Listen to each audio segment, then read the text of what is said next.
Salve galera! Estamos aí começando mais um CooperaCast. Hoje com os fatos relacionados à semana de 28 de agosto até 3 de setembro de 2019. Esse é um podcast da Cooperativa do Saber, muito mais que cursinho, em parceria com o canal História com o Dé.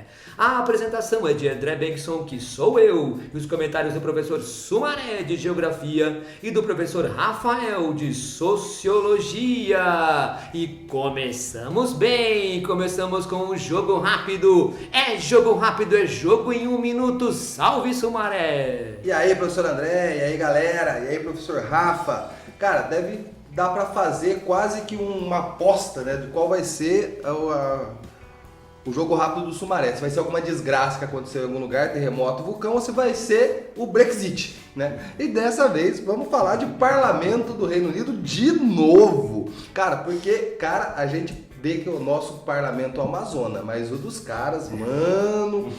Então, já teve aqui no jogo rápido que o Boris Johnson, que é um maluco dos caras lá, assumiu o primeiro-ministro. E aí, essa semana, durante um discurso dele, aconteceu uma cena memorável. Um membro do partido governista, aliado do governista, levanta do seu lado do Congresso, cruza o salão e se senta aos lados dos liberais democratas. Então o cara ele muda de lado durante o discurso do Boris Johnson.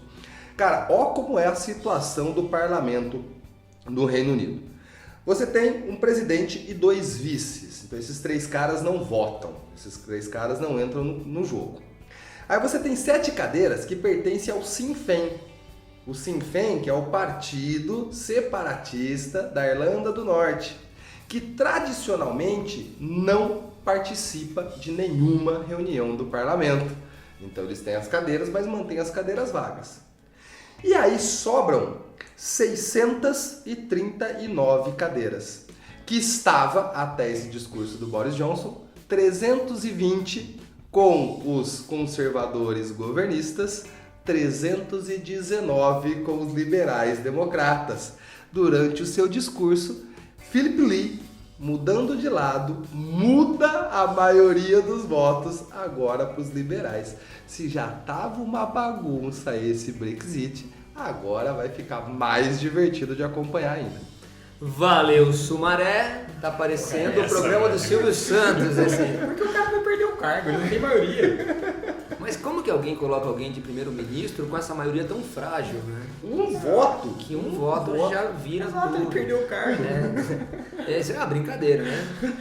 Eu acho que a gente está exportando Pode ser, práticas né? políticas internacionais. Aproveitando o jogo rápido, jogo em 1 minuto. E aí, professor Rafa?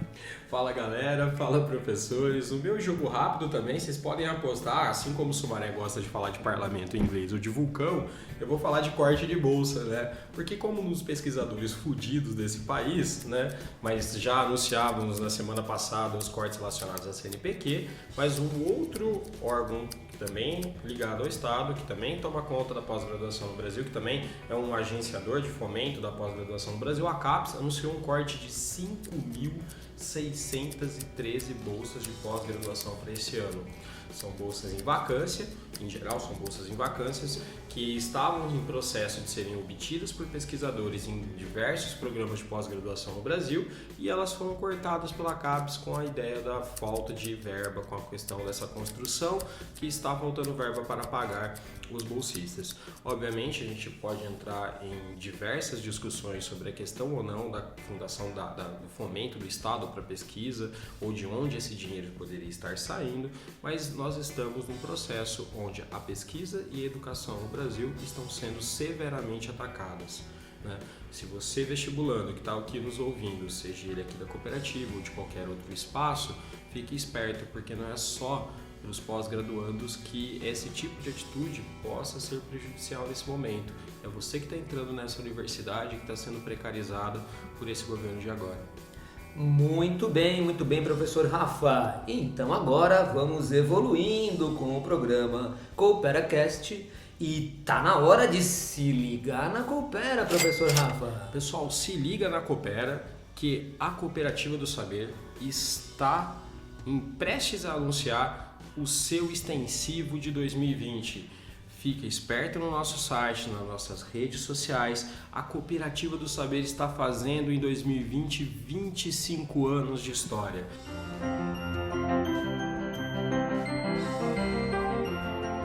São 25 anos ajudando inúmeras pessoas a entrarem nas principais universidades do Brasil, e a gente vai estar com pacotes sensacionais para o ano de 2020. Fique esperto no nosso site, nas nossas redes sociais, que você vai gostar de ver o que a cooperativa tem preparado para você nesses 25 anos de história. Valeu, professor Rafa, e vamos continuando com o programa CooperaCast, e tá na hora dos temas quentes da semana. Temas da semana, e tá na hora de trazer aqui para os estúdios avançados do CooperaCast o baú da história. E trazendo aqui o baú da história, vamos abrir o baú da história. Tem um monte de coisas nesta semana aqui de agosto para setembro, né? Ligadas ao tema guerra. Muita coisa importante ligada ao tema guerra. Vejam só, ó. No dia 29 de agosto de 1756, Frederico o Grande ataca a Saxônia, iniciando a Guerra dos 7 Anos na Europa. Essa Guerra dos 7 Anos, evidentemente, que se começou em 1756, ela vai, professor Sumaré, até o ano de... Essa é daquelas que é pegadinha ou não? Não, porque tem coisa que é de 100 anos, mas não é 100. A de 7 anos durou 7 anos. 7 anos. 7 anos, isso, né? Então, começou em 1756 até 1763. Muito bem, professor Sumaré. Tá vendo, gente? Humanas, em termos de realidade da cooperativa é mato, senhor. Eu falo que a Guerra dos 100 Anos deixa os alunos traumatizados. Exatamente. Exatamente. Então, começou essa Guerra dos 7 Anos, e no final, né, no caso, inclusive ela tem efeitos não só na Europa, como também tem efeitos na América do Norte, né? Como, por exemplo, que um pedaço do que seria o Canadá hoje, né? Quebec acaba caindo para o domínio inglês, e aí os franceses perdem esse território. Os franceses também perdem territórios e domínios comerciais na Índia, né? Os ingleses passam também a dominar a Índia com efeitos desta Guerra dos 7 Anos. Ó, no dia 29 de agosto de 1842, a assinatura do Tratado de Nanquim, que encerra a Primeira Guerra do Ópio, quando os ingleses então forçam a abertura de pelo menos 5 portos aos chineses, né, para tentar abocanhar o mercado chinês, além da posse de Hong Kong, né, por 155 anos. E depois a China, né, vai ser totalmente dominada pelo imperialismo europeu ao longo da segunda metade do século XIX, sendo chamada inclusive de o quintal do mundo.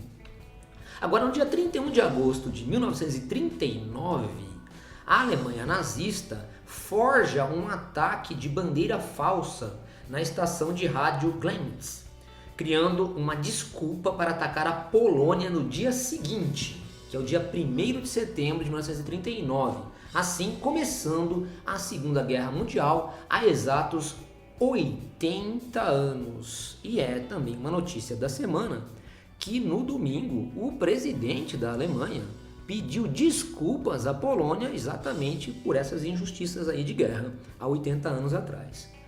No dia 30 de agosto de 1945, passa a existir o Conselho de Controle Aliado, governando a Alemanha após a Segunda Guerra Mundial.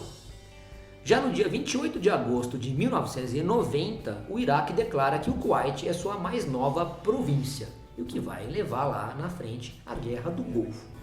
Gente, daí eu leio essa semana, no dia 1º de agosto de 2019, que tem o início de acordo entre Estados Unidos e Talibã para o fim da guerra do Afeganistão. E aí, Sumaré? Cara, o tema guerra é um tema bastante recorrente aqui no CooperaCast, vocês devem ter percebido isso, porque a gente até costuma brincar aqui que quando falta pauta, né, é fácil colocar guerra, porque ao longo da história a gente vai ter tantas guerras, E estamos num período que é um período mais propenso para a guerra. Vocês vão perceber que no final do ano e começo do ano vão aparecer menos guerras no nosso tema. Né? Por quê? Porque a gente está falando principalmente de guerras do hemisfério norte, então são guerras que vão acontecer no período do meio do ano. Então a gente pega ali o período de primavera, verão. Agora que vai começar a entrar o outono, inverno, é mais complicado ter guerras. A não ser que seja os caras que querem invadir a Rússia na hora errada, né? Exatamente, tem gente que é esperto, né, e vai fazer isso aí. Então assim, o tema de guerra é bastante, e a gente tenta fugir do tema de guerra, porque senão fica uma coisa maçante, toda semana falando de guerra.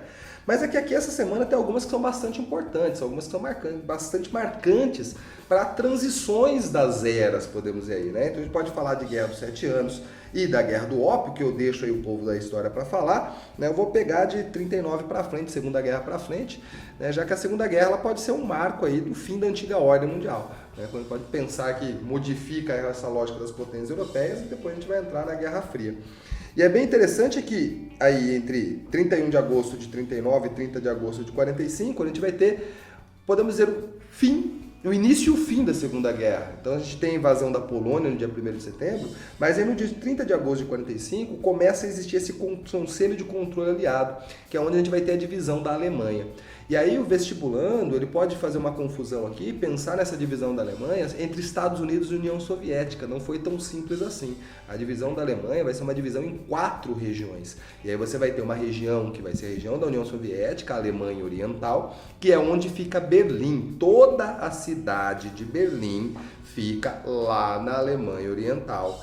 E é por isso que na cidade de Berlim, coisa que foi tema de um CooperaCast passado, vai rolar o Muro de Berlim, separando Berlim Ocidental do resto da Alemanha Oriental. Mas além desse pedaço da Alemanha Oriental que fica com a União Soviética, você vai ter a Alemanha Ocidental que vai ficar subdividida em 3. Né? Um pedaço para o Reino Unido, um pedaço para os Estados Unidos e um pedaço para a França. Qual que é o porém aqui? França está arrasada. A França deixa de existir durante a Segunda Guerra por um período. A Alemanha chega a anexar a França inteira. O Reino Unido, apesar de ser um vitorioso, apesar de não ter tido grandes ações dentro de seu território, então não tem uns gastos assim, mas moralmente ele é um grande derrotado da guerra, né? Porque como a potência pré-Segunda Guerra e podemos dizer, não conseguiu evitar o que rolou, né? Ele moralmente ele vai ficar bastante, né? Economicamente também tem um bombardeio de Londres, um bombardeio de Manchester e Liverpool que regaça as fábricas inglesas também. Mas perto do que rolou na Europa continental, na continental, ele tá de boas perto do resto do continente. Mas moralmente ele tá muito arrasado. Acho que a derrota moral do Reino Unido é muito maior. E aí isso vai facilitar, vamos dizer, essa expansão dos Estados Unidos.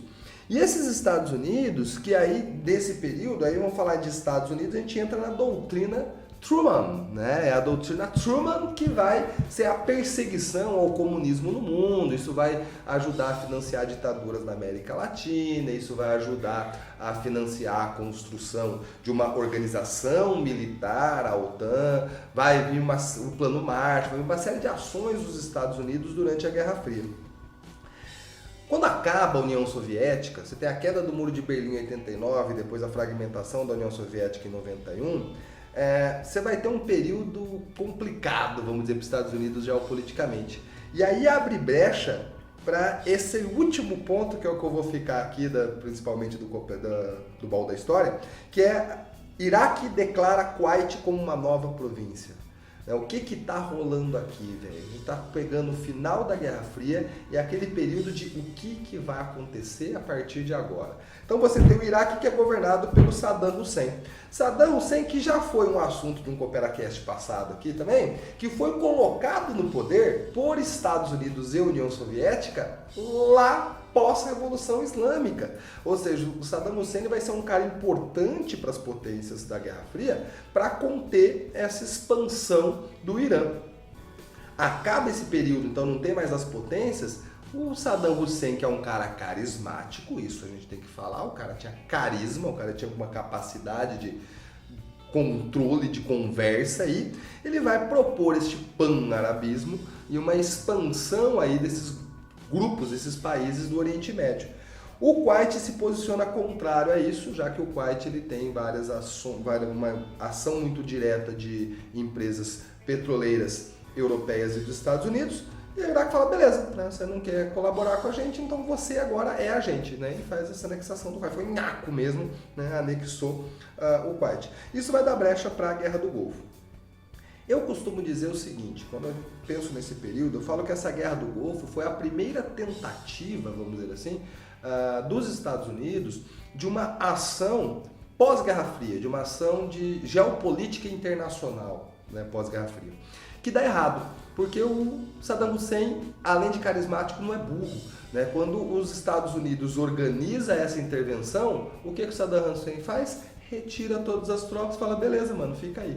Então ele tira a desculpa que os Estados Unidos tinham para a invasão do Iraque. E aí os Estados Unidos vai passar, cara, durante um período de 11 anos procurando inimigo. Ele não tem inimigo. Ele vai tentar o narcotráfico, vai ter o Plano Colômbia, vai tentar algumas iniciativas aí no mundo e não tem inimigo, né? E aí cai do céu a solução para os Estados Unidos, né? Literalmente derrubando duas torres no processo. E vem o 11 de setembro de 2001, e esse 11 de setembro dá brecha para os Estados Unidos iniciar a doutrina Bush. Então, o Bushão pai tenta aqui em 90 esse novo inimigo, não funciona, vai ser o Bushão filho em 2001.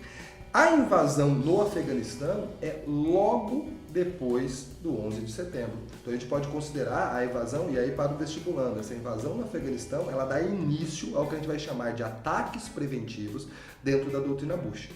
A invasão do Afeganistão em 2001 mesmo, e em 2003 a invasão do Iraque, que foi citado aqui. Então você tem Afeganistão e Iraque sendo invadidos pelos Estados Unidos. Essa invasão, ela tem como principal objetivo o desmantelamento do Talibã, que seria o grupo que organizava o Afeganistão e um controle aí vinculado à Al-Qaeda, grupos terroristas. Olha que louco a notícia dessa semana, um início de um acordo entre Estados Unidos e Talibã para o fim da guerra do Afeganistão. Então, eles invadem lá em 2001, o grande inimigo é o Talibã, e aí a gente, 18 anos depois, a gente vai ter esse processo de um início de um acordo de paz entre Estados Unidos e Talibã. É um negócio meio maluco, ainda está no começo dessas negociações. Então você tem um diplomata dos Estados Unidos que chegou em Cabul no domingo, então ele está iniciando esse processo de negociação, e a ideia aí é a retirada das tropas dos Estados Unidos. O primeiro ponto do acordo que o Afeganistão coloca, que o Talibã coloca, é a retirada de mais de 5 mil homens. Os Estados Unidos têm que retirar esses 5 mil homens para começar a negociação. O que o diplomata disse no domingo é que esse processo levará cerca de 16 meses para ser concluído, então não vai ser uma coisa imediata. Então está no começo das negociações, então ainda não tem nada palpável, mas eu acho que é uma notícia interessante para se pensar nessa geopolítica internacional, uma vez que há semanas atrás aí a gente falou da questão de China, a questão de Rússia, né? Então talvez os Estados Unidos procurando reacertar sua questão militar internacional, talvez. É interessante a gente pensar nesse rearranjo do político americano relacionado a uma construção de inimigos, porque o inimigo vai ser construído a partir de uma ideia de terrorismo, mas não só numa questão terrorista, mas uma questão religiosa. Há uma mensuração interna dentro dos Estados Unidos de eleger uma determinada doutrina, que vai ser antagônica à doutrina cristã norte-americana, de base de raiz protestante calvinista, contra que é a ideia do Islã, e o Islã vai ser tomado como inimigo, e não só grupos, movimentos dentro do mundo islâmico, mas uma concentração de que o islâmico em si, como uma nação como um todo, vai ser uma questão inimiga dos Estados Unidos, ou inimigo de uma construção ocidental. E o que me chama a atenção, quando a gente está falando uma paz, em 2019, de uma guerra que começou em 2001, são 18 anos ainda. E parece que está negociando a retirada, lembra uma outra guerra, que os Estados Unidos também vão durante muito tempo patinar nessa guerra e vai acabar se retirando sem uma vitória conclusiva, que a gente está falando da própria guerra do Vietnã, né? Mas além dessa questão, a guerra traz muitas particularidades importantes, além das suas motivações religiosas, comerciais, que são as guerras que também são tratadas aqui. A das guerras que eu acho mais importante a gente pensar, até como que o século XIX é um século de transformação importante, é o que está sendo descrito aqui, que é a Guerra do Ópio. A gente está negociando, a gente está tratando de uma guerra ao qual foi alçada pela principal potência da época, potência capitalista da época, para a introdução do mercado chinês do ópio. A gente está... O ópio, gente, tem os seus campos, boa parte do ópio. O ópio é usado na região não só da Indochina, do parte sul da China, da região do Cantão, mas também nas regiões da Índia, regiões do Paquistão, nas regiões da Caxemira. Tinha uma boa relação com o Império Colonial Britânico. Então, acho que tem uma correlação, porque, veja, a guerra é 1842, né? Quando o imperador chinês finalmente proibiu a insistência da Inglaterra levar o ópio para lá. Só que o ópio era obtido a partir da papoula. E a papoula era plantada principalmente na Índia.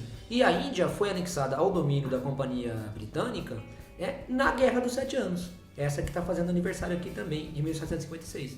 Então tem uma ligação de uma coisa com a outra, né, professor? Sim, é que quando a gente pensa em guerras mundiais, as nomenclaturas que são dadas para a história, a gente pensa em guerras mundiais, Guerra Mundial do século XX, né? Primeira Guerra Mundial, Segunda Guerra Mundial. Mas a gente pode pensar em conflitos mundiais desde a Guerra dos 30 anos, né? Desde as grandes guerras religiosas, onde você tem grandes transformações na Europa. E a Guerra dos 7 Anos não é uma guerra que vai ser uma guerra localizada, né? O professor André bem colocou.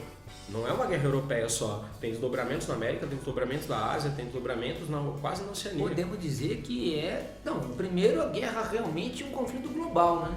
Você envolve continentes, envolve uma série de interesses que não são só aqueles interesses na Europa, essa guerra dos 7 anos. Com certeza. Porque assim, tem a ver, por exemplo, questões da sucessão russa, por exemplo, que vai acontecer. A Rússia e a Prússia, durante o reinado da czarina Isabel, eram países que estavam meio separados.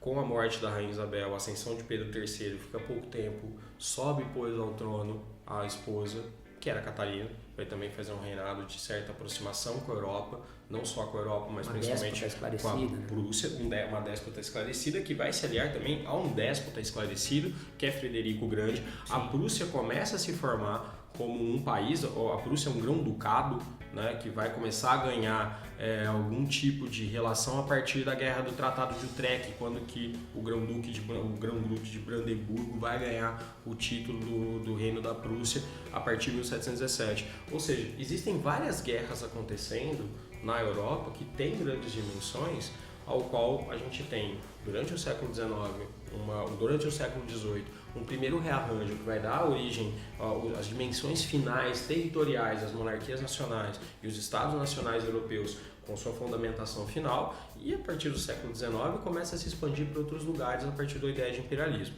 Obviamente, imperialismo é um conceito que a gente possa até debater se é um imperialismo a partir do XIX ou não, a partir de uma ideia de uma nação capitalista, uma potência capitalista dominando outros espaços. Mas pensar na Inglaterra se formando como uma potência imperialista e com essa guerra do ópio, com a guerra do ópio se colocando a partir do Tratado de Nanquim, a gente pode pensar como que essas ações europeias começam a se expandir para os outros lados do globo. Perfeitamente, professor Rafa, mas aqui eu tô olhando o baú da história, tô remexendo aqui no baú da história e tem coisas aqui ligadas à Rússia. Então eu queria contar para vocês algumas coisas ligadas à Rússia. O professor Rafa falou bastante de Rússia aí, né, no comentário. Vejam só, no dia 29 de agosto de 1949, projeto soviético da bomba atômica. A União Soviética testa sua primeira bomba atômica, conhecida como o primeiro relâmpago, ou Joy-1, lá no Cazaquistão. Aonde no Cazaquistão, professor André? Um lugar lá no Cazaquistão, entendeu? Chamado Semipalatinsk. Cooperacast também é aula de linguística, senhor. No dia 30 de agosto de 1963, entra em operação a linha direta Moscou-Washington entre os líderes dos Estados Unidos e da União Soviética.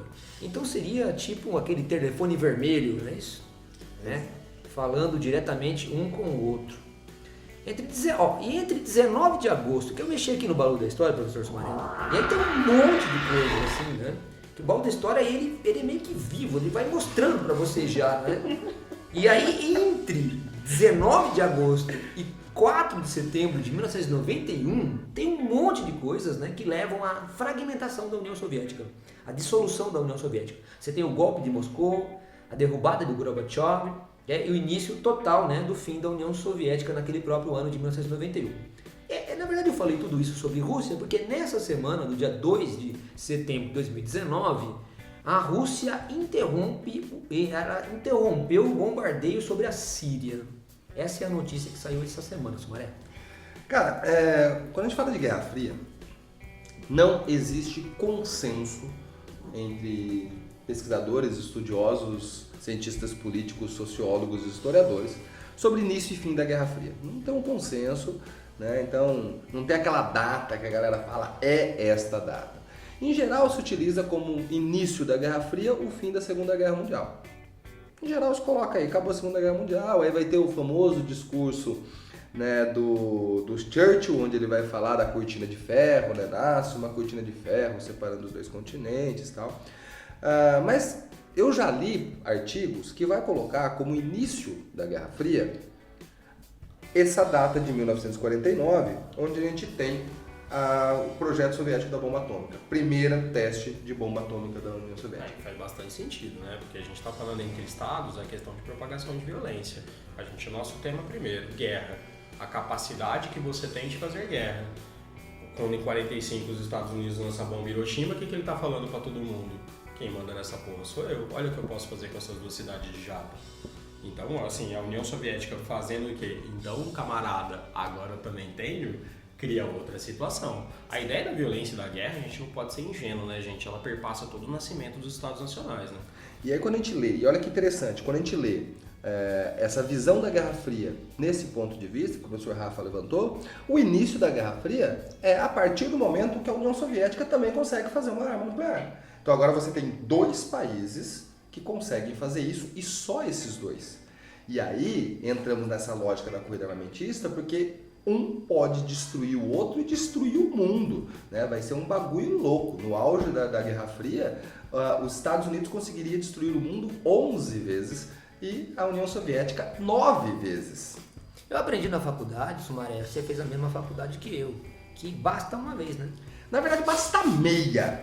Né? Porque exato. você quer destruir o lado do outro, não o seu lado, né? Meia já resolve. Meia já resolve, né? E até as teses da coexistência pacífica é interessante que é o primeiro conflito que vai nascer depois de 49 vai terminar com um armistício que dura até hoje. Nós estamos falando Guerra da Coreia. Guerra da Coreia. Então eu acho que há 2 efeitos muito fortes aqui. Então tem primeiro o grande conflito da Guerra Fria, que é a Guerra da Coreia, que é uma coisa que demora anos para se resolver, né? E tem também o macartismo nos Estados Unidos, que também já nos anos 50, né? É o grande efeito, porque eu tô com medo que agora a União Soviética ela pode me atacar, né? Eles já com medo na sociedade americana. É a doutrina Truman que eu citei aqui agora há pouco, está vinculado a isso também, tal, a criação da OTAN. E não dá para desprezar que assim, o Truman era um militar, né? O Truman ele vai ter, o Truman é um cara que vai sair depois do Eisenhower, que vai ser um militar, então ele está nessa lógica militarista que também precisa de uma criação de inimigos, né? Você precisa criar um determinado inimigo e nada mais do que os soviéticos, né? Olha, o perigo vermelho rondando e isso vai mexer em todas as esferas da sociedade norte-americana, né? Principalmente quando que a gente fala dentro da indústria do entretenimento. Você vê caras, por exemplo, como o Chaplin se exilando na Inglaterra, porque ele era tido como um comunista, e sendo um cara que vai fazer uma grande propaganda antinazista durante a guerra, vai ser um cara importante nesse período. Durante o macartismo, o filme O Grande Ditador foi acusado de filme comunista. Você tá de brincadeira, né? Mas eu gosto da leitura, eu gosto da análise que coloca como início da Guerra Fria o dia 30 de agosto de 1963. Eu acho muito interessante quando o cara vai analisar a Guerra Fria por um outro viés. Ele vai observar a Guerra Fria que não. A Guerra Fria não é esta tensão militar entre 2 países. A Guerra Fria é um acordo entre 2 potências que são rivais, mas são cúmplices. A instalação desse telefone vermelho é fenomenal porque é logo depois da crise dos mísseis, quando quase dá merda. E a crise dos mísseis ela pode ser analisada, que é esse viés aqui, que assim, a crise dos mísseis nada mais foi do que um mal entendido. né? Os mísseis que vão para Cuba da União Soviética, que são mísseis de curto alcance, que poderiam alcançar os Estados Unidos, gera toda uma tensão, uma crise, um risco de que o mundo vai acabar. Tem um documentário, né? Os 11, 12 dias que mudaram o mundo? X dias que mudaram o mundo. Alguns dias. Alguns Ou senão dias. vou ver X-Men também. Os dias que mudaram. Vai ver o X-Men primeira classe. Porque é um momento aí, é um período que realmente há essa tensão no mundo. Estamos em 60, aqui ó, tá falando aqui dos anos 60, então a gente já tem arma nuclear dos dois lados. Você tem arma apontada para um lado, a arma apontada para o outro, então aquele risco. E aí quando resolvem essa situação, resolve a situação de um jeito bastante cavalheiro, né? Estados Unidos fala, beleza, não vou invadir Cuba. União Soviética fala, beleza, não vou colocar mísseis em Cuba. Pronto, então Cuba aí fica de boa, não vai ser invadida por um lado, não vai ser paiol de armas do outro, tá de boa. E aí esse mal entendido, como que os caras resolvem o mal entendido? Uma linha direta entre a sala do presidente dos Estados Unidos, na Casa Branca, e a do secretário-geral do Partido Soviético no Kremlin. Galera, é um telefone que é para só essas duas pessoas conversar. Não vai ser para um passar trote no outro, né? Porque é a única ligação. Então, cara, o que vai acontecer a partir do momento que você tem o telefone com essa linha direta? É onde tudo vai ser acordo de cavalheiros. Então, quando a gente observa isso aqui e tenta perceber a Guerra Fria a partir desse viés, a gente percebe que isso pode ser o início de uma Guerra Fria. Se a gente pensar nessa Guerra Fria como uma situação onde você tem duas potências que são cúmplices. Eles sabem que eles têm que ir seguindo dentro... Uma situação fria mesmo, não vai ser mais quente. Não é fria, isso é maravilhoso. Uma coexistência A pacífica. coexistência pacífica, porque se a gente pensar a partir de 63, o que depois começa a pipocar em 63? Você já tem outros conflitos acontecendo. A Guerra do Vietnã é de 55, mas a União Soviética tem um papel muito pequeno, praticamente nulo na Guerra do Vietnã, no apoio aos Vietcongs. Quem vai fazer o apoio aos Vietcong vai ser a China. Vai ser a China do mal. E assim, e a China do mal já não tinha ligações tão fortes, principalmente nessa época, principalmente com o fim do stalinismo, a China e a União Soviética já haviam se distanciado. Em 64, né, essa galera retardada que às vezes tem no Brasil, que a gente estava durante o governo João Goulart às portas de um movimento comunista aqui, qual é a reação que a União Soviética tem nas ditaduras latino-americanas? Zero, cara. O Partido Comunista Brasileiro não tinha nenhum tipo de situação armada preparada, senão ela reagiria imediatamente ao golpe de 64. Completamente. E assim, quando que a gente fala de apoio, obviamente a partir A estratégia do Partido Comunista era fazer uma aliança com a burguesia, né? Tem uma coisa que é maluca, a União Soviética não influi em nenhum momento em nenhuma das ditaduras. E assim, quando a gente fala de aporte dos partidos comunistas, é na primeira fase, pós-terceira internacional, que aí realmente sim, vai ter uma ideia quando o Lenin ainda era vivo, que ainda você vai fazer uma ajuda para os partidos comunistas internacionais que vão ser criados na década de 20. Até o Partido Comunista Brasileiro está nesse esteio. Mas não tem. A Guerra do Vietnã, não. As guerras de decolonização da África. Guerra de Angola. Olha que louco a Guerra de Angola. No início da Guerra de Angola, você tinha 3 grupos armados. Um grupo armado que era financiado pela União Soviética, um grupo armado financiado pelos Estados Unidos e um grupo armado financiado por África do Sul. O que acontece no final dos anos 60? O grupo dos Estados Unidos ele se retira, ele vai ser anexado, ele vai ser fundido pelo grupo da África do Sul. Né? Então, que é o que nós temos hoje, até hoje. O MPLA, liderado pelo Agostinho Neto, eles vai ter apoio do Partido Comunista Português até de certa forma. Mas é um apoio ainda meio assim, tímido, muito tímido e quase zero da relação com a União Soviética. No caso moçambicano, é ainda pior. A Frelimo não ganha apoio de ninguém. O comunismo que se surge a partir de Moçambique era muito mais inspirado em ideias pan-africanistas do que com a relação da União Soviética. Então, portanto, a gente pode fazer uma leitura, essa leitura que a gente pode pensar de Guerra Fria a partir de 1963, com essa estabilidade entre as relações dos Estados Unidos com a União Soviética. Em 63 nós estamos com o Johnson. lembro. Os Estados Unidos é governado pelo Kennedy até novembro de 63, quando ele é assassinado em Dallas, Texas. Ah, E então aí entra aí era- o vice Lyndon Johnson. Era o Kennedy, ainda era o Kennedy com o Khrushchev. É o Kennedy e o Khrushchev, É o né? O Khrushchev. Khrushchev que tá no... Khrushchev Khrushchev é até esse. 64. Sim. O Brezhnev vai até Brezhnev entra em 64. Isso, que ele vai até 73. É, o Khrushchev vai tá na... até 80, né? O Brezhnev vai Sim, até 80. sim. Então ele pode falar ali de um processo de desestalinização rolando na União Soviética e de um desestrumanização rolando nos Estados A Unidos. partir de uma presidência democrática do Kennedy, né? Que é uma ideia de um estado de bem-estar social que pode ser considerado, com algumas limitações dentro dos Estados A Unidos. desestalinização então seria com a saída do Stalin, a entrada do Khrushchev em 53, né? E ele vai até 64. A China é onde vai dar uma tensãozinha nesse período. Isso gera uma tensão com a China, que a China não aceita essa desestalinização, né? E aí nos anos 70 a China vai se aliar A partir do Nixon em 73. aos né? Estados Unidos.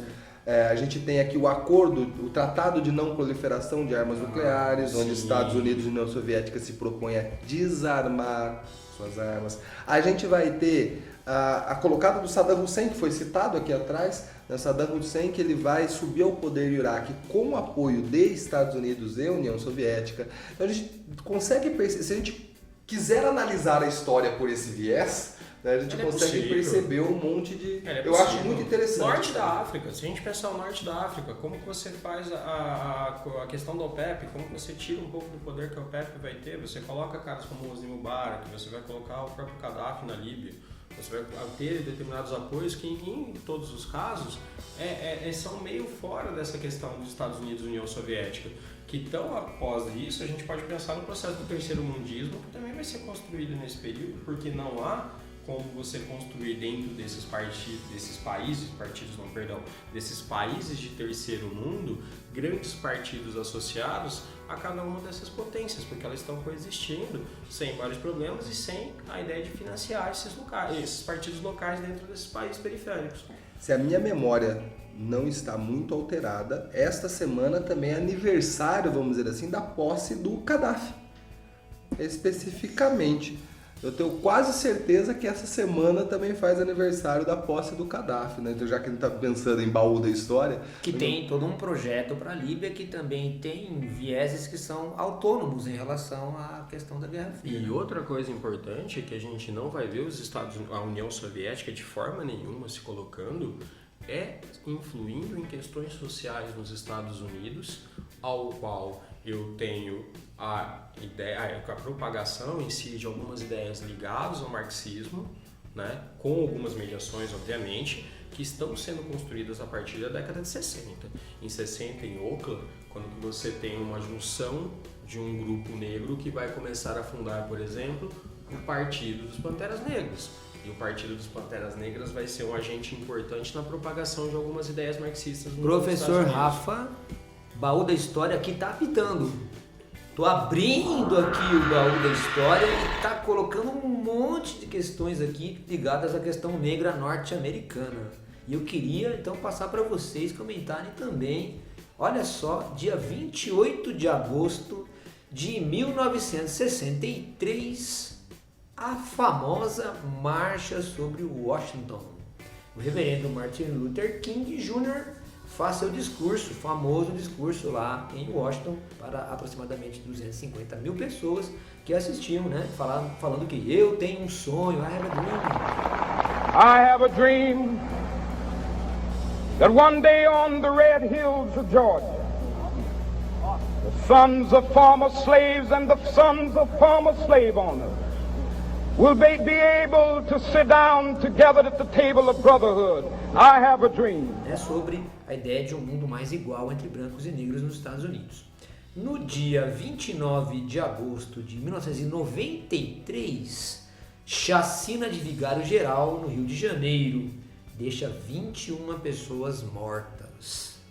Já no dia 29 de agosto de 2005, furacão Katrina devasta grande parte da costa do Golfo dos Estados Unidos, da Louisiana até a Flórida, matando cerca de 1.836 pessoas. E é isso, Maré. Bom, vamos lá, André. Vamos pegar aqui, primeiro falar desse furacão, já que falou de furacão, né? Joga a bola para mim. O furacão Katrina, ele é considerado o maior desastre por furacão da história. Não é o que mata mais gente, não é o que faz mais estrago, mas ele é considerado um dos principais, né? Talvez o maior. Por quê? Porque nós já estamos em 2005 nessa notícia. Em 2005 nós já temos agências climatológicas e meteorológicas que a gente tem uma análise bastante precisa, bastante próxima de um caminho que um furacão vai traçar. Então, o que é um furacão? Furacão é a mesma coisa que um tufão, um ciclone, tudo é a mesma coisa do ponto de vista geofísico, né? Muda o local de formação. Então a gente vai chamar de furacão que rola no Atlântico Norte. E quando se forma um furacão, é uma tempestade que começa no oceano. Então essa tempestade, por um ponto de mudança de pressão no oceano, você vai ter a formação de uma tempestade, e essa tempestade ela vai girar e vai se movimentar devido ao chamado efeito Coriolis. Então, como a Terra ela se movimenta, você tem a movimentação dessa tempestade. Hoje nós já temos dados climatológicos e meteorológicos, acompanhamentos por satélite, que a gente consegue fazer previsões do trajeto que esse furacão vai fazer. Então, quando ele se forma lá no oceano, a gente já vai ter as possibilidades do caminho que ele vai fazer. Atualmente está rolando um furacão, né, o furacão Dorian, né, e esse furacão ele já tem aí os trajetos possíveis, e aí a cada hora que passa a gente já consegue excluindo algumas possibilidades. Então a gente já prevê com dias de antecedência os caminhos possíveis e vai ampliando, né, as possibilidades até chegar ao trajeto real. Quando isso rolou lá em 2005, o trajeto que esse furacão passaria pela Louisiana era um dos trajetos possíveis. Isso estava previsto pelo controle climatológico e meteorológico dos Estados Unidos. Isso foi enviado, quando você tem a ameaça de um risco desse, você envia isso para a seguridade nacional, para a segurança nacional, porque isso é um caso nacional, não é só a Louisiana que consegue lidar com isso. Isso vai para a questão nacional e é parado, é travado, isso não levam as reações que haviam possíveis de segurança e de prevenção. Então isso vai ser jogado na conta, né, do Bush, né, do presidente, pela parte da população negra dos Estados Unidos como um ato de omissão. Porque essa região que foi afetada na Louisiana é uma região predominantemente negra e pobre.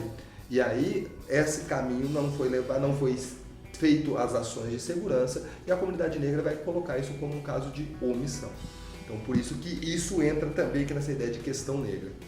E eu tô lendo aqui, professor Sumaré, em relação a essa semana, ainda dentro da questão negra, né?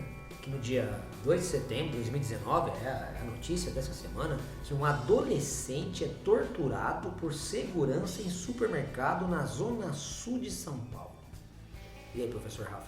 A gente tem um adolescente de 17 anos que vai ser pego, né, segundo o relato que está escrito nos vídeos que estão circulando no grupo do WhatsApp, por ter roubado um chocolate. Ele é despido, amarrado, amordaçado e chicoteado por seguranças que têm, além de fazer esse tipo de ação, eles filmam e espalham. Ou seja, há uma naturalização da violência contra o corpo negro. Eu desafio qualquer pessoa a pensar na cabeça de alguém sendo chicoteado e no lugar de uma pessoa negra, estar ali uma pessoa branca. Eu vou além, professor Rafa. Quando você lê essa notícia, adolescente é torturado, chicoteado por segurança no supermercado, automaticamente no imaginário da pessoa você vê um adolescente negro. Não precisa descrever, não precisa estar escrito que é negro, no imaginário você vê uma pessoa negra. Quando a gente fala da chacina de Vigário Geral, a chacina de Vigário Geral, obviamente, se a gente for pensar também num certo imaginário popular, a cor dessas pessoas está um pouco subjetivada. Você fala de uma favela do Rio de Janeiro. Nós estamos falando de pessoas negras. Então, essa é a questão negra, que aqui a gente está falando também com a notícia da questão de Martin Luther King, também percebe-se aqui, é que eu gosto de chamar a atenção, da construção das narrativas históricas, como elas são feitas e são propostas. Quando a gente pensa o movimento negro nos Estados Unidos, quando a gente pensa a questão dos movimentos negros no Brasil, nos Estados Unidos tem uma coisa muito interessante sobre como que os movimentos negros vão se organizar a partir da década de 60. Martin Luther King vai ser uma aliança importante, mas vai ser uma liderança importante, mas vai ser uma liderança que vai entrar pelo caminho de uma resistência pacífica. Uma resistência que vai fazer boicotes a empresas de transporte, enfim, a uma determinada organização dentro dos negros, usando principalmente a estrutura episcopal das igrejas batistas negras do sul dos Estados Unidos, e vai tentar mudar essa ordem para essa resistência pacífica.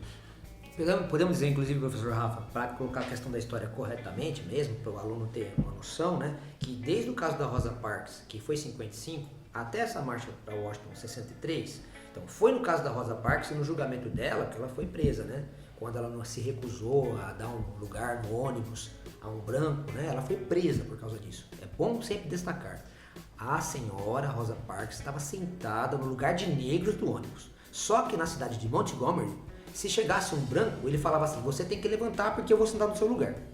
Ela disse que não ia. E aí o motorista do ônibus parou o ônibus e chamou a polícia e ela foi presa. E aí no dia do julgamento dela é que começou os boicotes dos negros ao ônibus de Montgomery e aí apareceu o Martin Luther King. Isso é 55, né? Então, e aí a proposta do Luther King era aquelas marchas, aqueles boicotes e eles apanhando, né? Eles faziam as marchas e os boicotes aos ônibus no sul dos Estados Unidos, no Tennessee, no Alabama e tal, e apanhavam pra caramba, né? Então eles estão apanhando de 55 a 63. Então os 250 mil, 300 mil pessoas que assistiram ele lá no discurso em Washington, né? Então aí é o auge depois de apanhar durante 8 anos. E isto gera numa juventude do movimento negro uma insatisfação. Que é, não, eu não vou aceitar mais um negócio desse, a gente tem que reagir. E aí cria-se novas vertentes para o movimento negro americano, né? O Bob Sally e Rui Nelson vão fazer em Oakland o Black Panthers Party, que é uma representação de 1966, que vai sair o Partido dos Panteras Negras.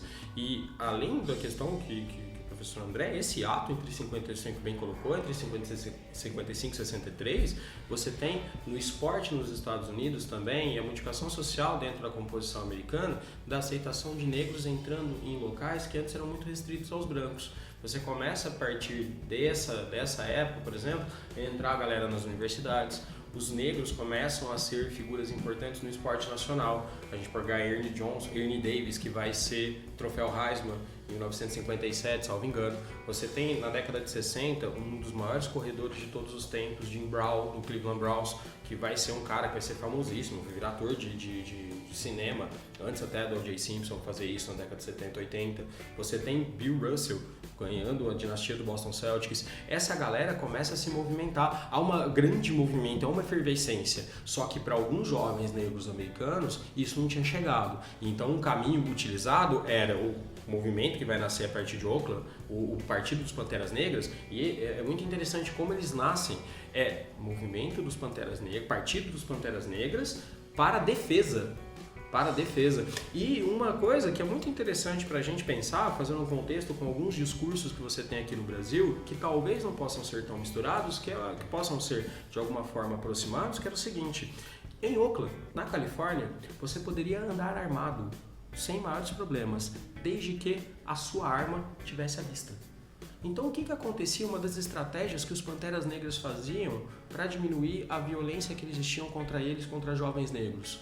Ora, eles podiam andar armados dentro que as pistolas estavam à vista. Se você era um grupo negro, membro dos Panteras Negras, e visse algum negro sendo abordado pela polícia, você podia acompanhar a uma distância segura a ação policial com as suas armas em mãos. Há narrativas dos policiais na época em Oakland que ficavam se sentindo intimidados por ver um monte de gente com arma na mão enquanto eles estavam enquadrando um homem negro, uma mulher negra na rua. E o que vai começar a acontecer? Que tipo de situação que vai pegar nos Estados Unidos? O governador na Califórnia na época era Ronald Reagan, um conservador. Qual é o discurso do Ronald Reagan? Vamos acabar com a posse de armas. Talvez esse discurso bélico que a gente vê por aqui, ao qual está traduzindo numa violência, numa legitimação de violência, que é possível que um filho de uma puta de um segurança de supermercado bata de chicote num garoto negro, a partir do momento que talvez um garoto negro comece a se armar legitimado pelo próprio Estado, talvez o discurso dos movimentos sociais possam chegar em outros níveis. Cara, eu gosto de ver a história em vários vieses, vamos falar assim. Os anos 60 é um período bastante interessante em vários aspectos. Já citamos aqui os anos 60 algumas outras vezes. Os anos 60 é podemos dizer assim, uma explosão da cultura pop. Né? Ela é importante aí para a cultura pop e para outros vieses de arte, a pop art, etc. Nos anos 60 é um período também que a gente vai chamar de uma reinvenção dos quadrinhos, né? Que é a entrada aí da chamada Era de Bronze dos quadrinhos, onde a gente vai ter uma releitura, um surgimento de nova fórmula de quadrinhos, onde vai surgir a figura do Stan Lee. O Stan Lee ele vai fazer uma modificação na ideia dos super-heróis que vai trazer um processo de humanização dos heróis. Então você vai ter heróis mais humanos. Então o moleque pobre que mora no beco, no bairro de Nova York. E vai surgir uma série de coisas, vai ter os conflitos humanos. É nesse período que vai surgir o X-Men. O professor Rafa citou aí o X-Men, né? Falou para vocês verem o X-Men, primeira classe, que entre os filmes do X-Men, na minha opinião, é o menos pior. Né? Não estou dizendo que é bom, é o menos pior. É a primeira classe que se passa durante a crise dos mísseis. Mas o X-Men ele é criado pelo Stan Lee e a ideia é um grupo de mutantes que tem superpoderes, questões genéticas e tal. Ao longo dos anos, ele nasce como um grupo de super-heróis, e é isso. Porém, uma grande sacada que a Marvel tem, diferente da DC, né? A Marvel ela vai ter um processo de entendimento do que está rolando na sociedade e apesar da criação, não gente, o X-Men não foi criado para o movimento negro. O X-Men foi criado como um grupo de super-heróis mutantes. Porém, a Marvel vai percebendo as nuances do que está rolando na sociedade e vai reconstruindo a sua história. No surgimento lá do X-Men, o grande vilão é o Magneto. Já na primeira página do primeiro gibi do X-Men, você tem os X-Men contra o Magneto. Só que a ideia de herói e vilão lá dos anos 60, uma coisa opaca, uma coisa, vamos dizer assim, bidimensional. É depois dos movimentos negros nos Estados Unidos que o discurso vai começando a aparecer nos quadrinhos do X-Men. E aí você vai construindo o Charles Xavier, o professor Xavier e o Magneto como dois antagonistas dentro de uma mesma lógica. Magneto vai se tornar um dos vilões mais carismáticos do quadrinho, não só da Marvel, mas dos quadrinhos em geral, onde ele vai englobar um discurso de que nós apanhamos a vida toda, nós apanhamos de todo mundo, a gente é rejeitado, a gente é preso, a gente é humilhado. A única forma da gente se posicionar é no confronto. Enquanto o professor Xavier vai se fortalecer com o discurso de que todos nós somos iguais e eu tenho a esperança de que um dia humanos e mutantes possam viver em harmonia.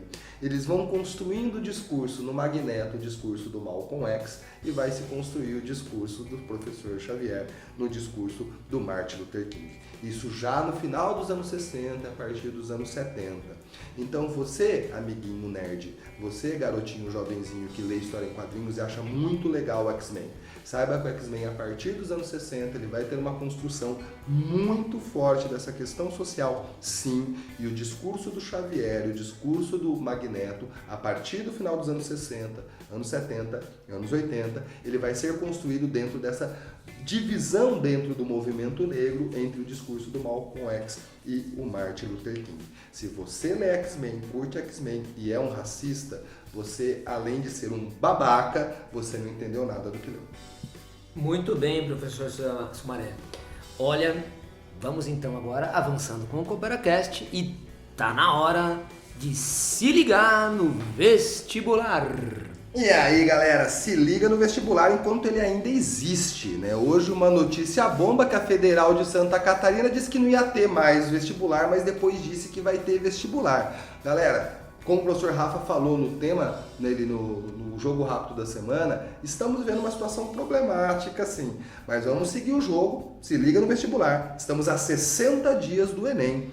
E ali, além do Enem, quais são as inscrições que estão abertas? Abriram essa semana as inscrições para a Universidade Estadual de Ponta Grossa, a Faculdade de Medicina de Jundiaí, a Faculdade de Ciências Médicas de São José dos Campos, a Universidade de Taubaté, a Universidade Federal do Rio de Janeiro, o Instituto Federal Sudeste de Minas Gerais e a Universidade de Rio Verde. É isso aí. Você ouve o CooperaCast no SoundCloud, no TuneIn, no Castbox, no Spotify e pelo YouTube, no canal História com o Dé.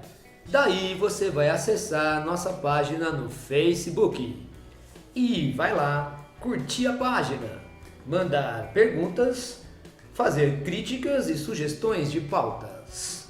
Quero agradecer nesse programa de hoje os comentários do professor Sumaré de Geografia, do professor Rafael de Sociologia e a técnica mais técnica do Brasil, do professor Chico de Biologia. Um abraço, valeu e tamo junto!